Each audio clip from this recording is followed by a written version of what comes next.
Hi friends, ഏവർക്കും ഈസിലൻ P S സിയിലേക്ക് സ്വാഗതം. മേട്രൺ എക്സാമിൻ്റെ ഫൈനൽ ആൻസർ കീ വന്നു. 4 ഡിലീറ്റ് ചെയ്തിട്ടുണ്ട്, 2 ചേഞ്ചും വന്നിട്ടുണ്ട്.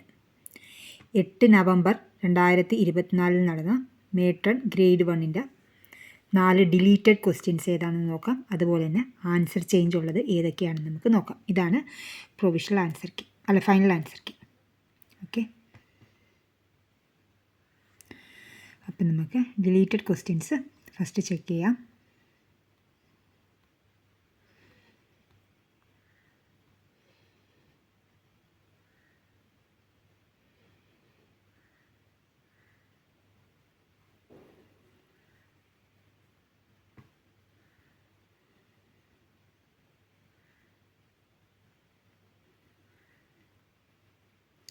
ഇരുപത്തൊന്നാമത്തെ ക്വസ്റ്റ്യൻ ഡിലീറ്റഡായി. ആമുഖം ഭരണഘടനയുടെ താക്കോലാണെന്ന് പറഞ്ഞത് അംബേദ്കർ, അത് ഡിലീറ്റഡായ ക്വസ്റ്റ്യനാണ്. പിന്നെ ഉള്ളത് 31 ആൻസർ ചേഞ്ചായി. വിവിധ കമ്മീഷനുകളുമായി ബന്ധപ്പെട്ട് ശരിയായ പ്രസ്താവന ഏത്? കേരള പിന്നോക്ക കമ്മീഷൻ ചെയർമാൻ ജസ്റ്റിസ് ജി ശശിധരനാണ്. കേരള മുന്നോക്ക commission chairman Shri KG Premjith, അത് തെറ്റാണ്. Kerala women's commission chairperson advocate P സതീദേവിയാണ്. ഓപ്ഷൻ സി ആണ് ചേഞ്ച് ആയിട്ട് വന്ന ആൻസർ. ഓക്കെ,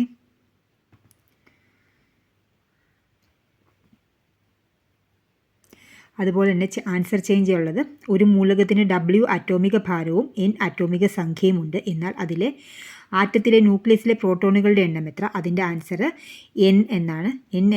N എന്നായി ചേഞ്ച് ചെയ്തിട്ടുണ്ട്. നേരത്തെ തന്നിരുന്നത് W - N ആയിരുന്നു.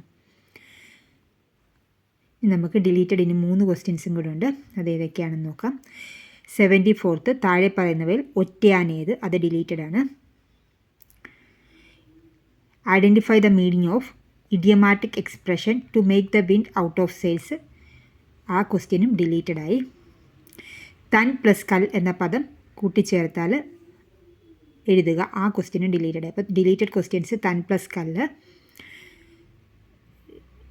Idiomatic expression to make the wind out of sails, മാത്സിൻ്റെ ഒറ്റയാൻ ആര്? അത് ഡിലീറ്റഡായി.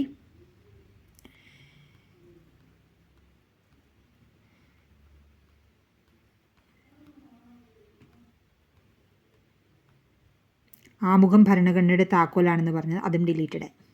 ഓക്കെ,